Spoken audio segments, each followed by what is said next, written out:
Hello, everyone. I'm here with Janice Emmott, who is an artist contributing to the Come Eat With Me exhibition at Rochester Cathedral.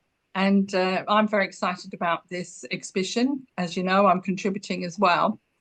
And Janice is fascinating. I'm just amazed at what she's produced and a little bit about her background. So I'm going to say, welcome, Janice Emmott.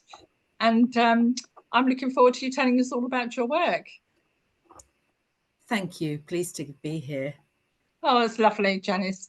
I'm really looking forward to talking to you because we met one cold winter's day, all wrapped up, and it was a day of gilding. I was about to gild gold leaf onto my contribution. And so how did you get involved with the installation at Rochester Cathedral and the theme of the Last Supper?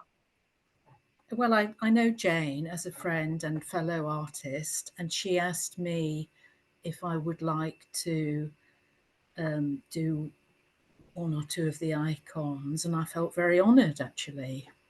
I'm very excited about it. Yes, it's a very unusual concept, isn't it? I haven't seen anybody do it this way before. What's your background in art? Where have you come from, and what made you get excited about art in the first place? I did an A-level and then nothing till I must have been in my mid-40s. I started drawing, painting. I did some adult ed. I did an access course. I couldn't stop. It became a passion. I always, when people say, oh, I can't draw, I'd love to be able to, I would always strongly encourage them, because I think you can, if you've got an interest, you can develop a talent, and people think it's some mysterious thing that, and this is a bit of a hobby horse of mine. I think there's a lot of mystique about it, but if you want to do it and you practice, you will be able to do it. But I have done a lot of drawing, a lot of life drawing, which is a very good way of, extremely good way to learn. And then I've been involved in one or two public projects. I did some murals with a friend, Irene Godfrey, who's also exhibiting at the cathedral, for an old people's home, for a residential home, and some panels for a quilt for an environmental project, Saves Swanscombe Peninsula. But my most cherished project is I've got 7 grandchildren, and I've been making some children's alphabet books, and they're based on animals. And that's highly motivating. Yes, I can understand that, because I have grandchildren and they're a great motivating force, because I think when you're younger and you've got a family, you want to inspire them and you're trying to guide them. But with grandchildren, it's kind of like there's this second chance to inspire and enthuse, but it's done in a far more relaxed way, and you're more mature, so you can give more, more focus. Yes, there's step grandchildren in my case, so it's another way of having more of a connection with them as well, which is really which has been really lovely for me. And the children have also, I've got them to put some drawings for the book as well. Oh, because it is a legacy, isn't it, that you're leaving behind as well at some point in the future. You're creating a legacy of your work. Yes. Also, I've made a friend who makes knitted animals. They're very complex. She's got the pattern from somebody else, but she creates them. So some of her animals are going into my next book as well. And so tell me some more then about your methods, your techniques, and your inspiration. What was your journey of discovery through all these techniques? In your journey, you've talked about your drawing. Maybe you could tell us how you're producing these books. Are they line drawings? Are they coloured, painted? Well, I did a lot of drawing and painting, but so a few of these images are painted, but a lot of them are in lino cut, actually. And then I learned a technique called true grain. Some of them are in true grain. That's a monoprinting technique. It's very painterly. It's very immediate. You only get 1 or 2 images. 1 or 2 of them are drawings.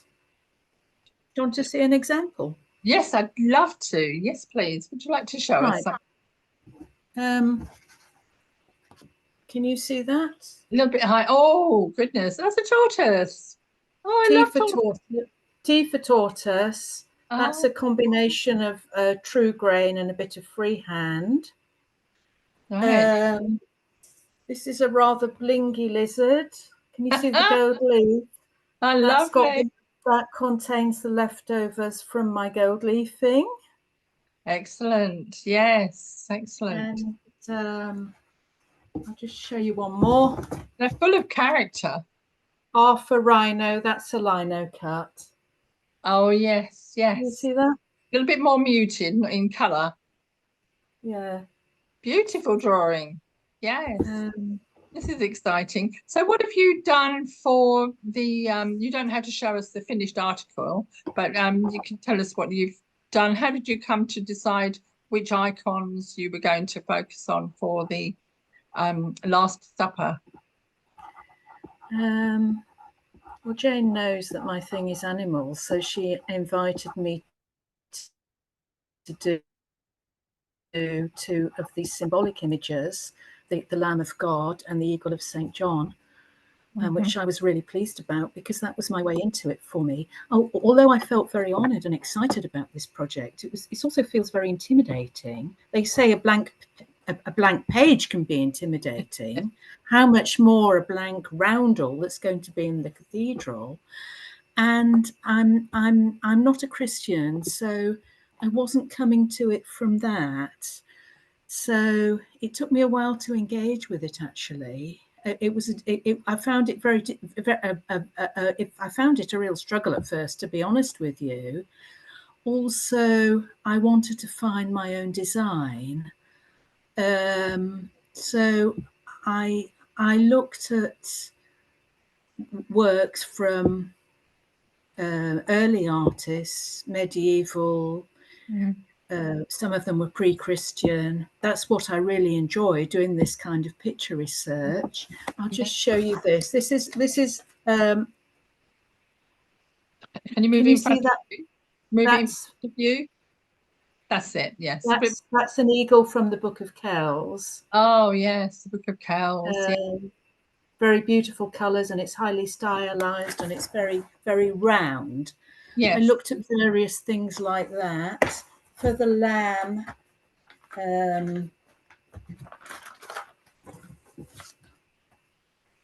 this is the image I took my form of the lamb from.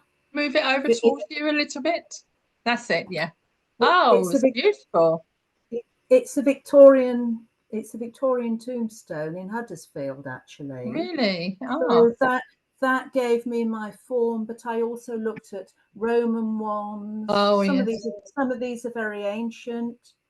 It's so interesting because we don't normally think in terms of sculptures and relics, etc., in terms of animals as lambs. We tend to associate it with Christianity, but like you said, you've got Romans and other types of creatures there that stimulated your research, and I find that quite interesting that these lambs are there, yet we don't see them very often in the books, do we? Well, I looked at some icons of the Lamb in God, and the Victorian ones, on the whole, tend to be rather sentimental, and the lamb is just a sort of a cipher as well. Whereas this particular lamb is quite perky, and it felt quite challenging to make the lamb in my icon. I wanted to give it a dignity and a sort of a nobility and an aliveness. And the same with the eagle as well. I felt his expression was very important. I've tried to give it has to look both benign and powerful and all-seeing. So I had a careful look at an actual eagle's eyes. I looked at some naturalistic eagles, and then I've tried to transfer that to my eagle. That's interesting. I Yeah. really once I got my designs worked out, Mm. and I knew what I was doing, I really enjoyed it. Where would you like to take your art then for yourself from this exhibition? Is it stimulating you to do some more in the kind of iconography, or is it developing another idea in you, Janice? Well, I really enjoyed doing the gold leaf once I'd got the hang of it, and I must admit, I the fact that it was for a spiritual purpose really did something for me. I'd like to find some means of taking that further. I'm not Mm. sure what that will look like yet, but Mm. it seems to um, make it matter more. Really? In what way? How did that occur for you? What are you feeling and thinking? It was just a feeling with these icons, and I put a lot of. I'm usually a rather impatient person. I'm a bit of a results girl, instant results girl. But with these, I put a lot of care into them. Nothing was too much trouble. I was much more patient than usual with it. I was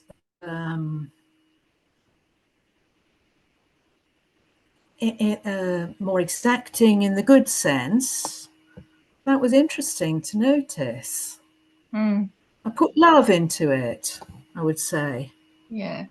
And I think that's the idea of iconography, isn't it? That the the artist channels the energy and the inspiration of that divinity that they're doing the icons of.